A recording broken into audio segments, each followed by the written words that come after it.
Hello guys नमस्ते। भाग्यमानी जय घन्टी जय देश। जय भाइ नेपाल। तिम्रो चाहिँ के अरे तिमी कुन पार्टीको हो? हजुर म घन्टीको हो। तिम्रो जिल्ला कुन ठाउँ हो? रौतहट हो। रौतहट। अनि यो भाइको? मेरो चाहिँ बैतडी हो, बैतडी। बैतडी। अनि तिम्रो नाम के हो भाइ? मेरो नाम अँ किसन 84। अब होइन तिम्रो नाम चाहिँ के नाम? मेरो नाम चाहिँ मेरो नाम त गोपाल हो। गोपाल के?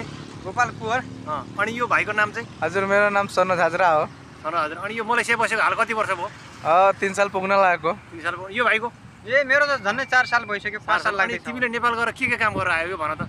मैले अब 2 महिनाको छुट्टीमा गएको थियो। घरको आफ्नो खेतीपाती गरेँ अनि पबनी तयार हेरेँ, त्यसपछि आइहालेँ। अनि यो भाइले चाहिँ नेपालमा गएर के काम गरेर आयो? परिवारलाई के कस्तो सुझाव दियो? मैले त केही पनि दिइनँ हो। यहाँबाट कमाएर लगेर पैसा खर्च मात्रै भयो। अनि कतै लगानी गर्ने ठाउँै पाएन।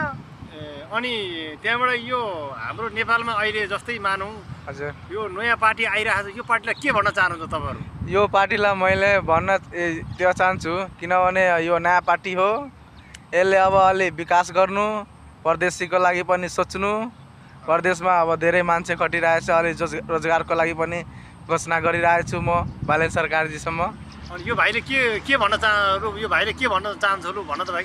म चाहिँ अब बन्ने बालेन सरकारलाई जनता र देशको हितमा काम गर्नु होला भन्न चाहन्छु। भ्रष्टाचारीहरूलाई नक्कु कारागार खोज्नु भन्न चाहन्छु। ल धन्यवाद। ल धन्यवाद। जय नेपाल। जय नेपाल। जय घन्टी। जय देश। जय मधेस।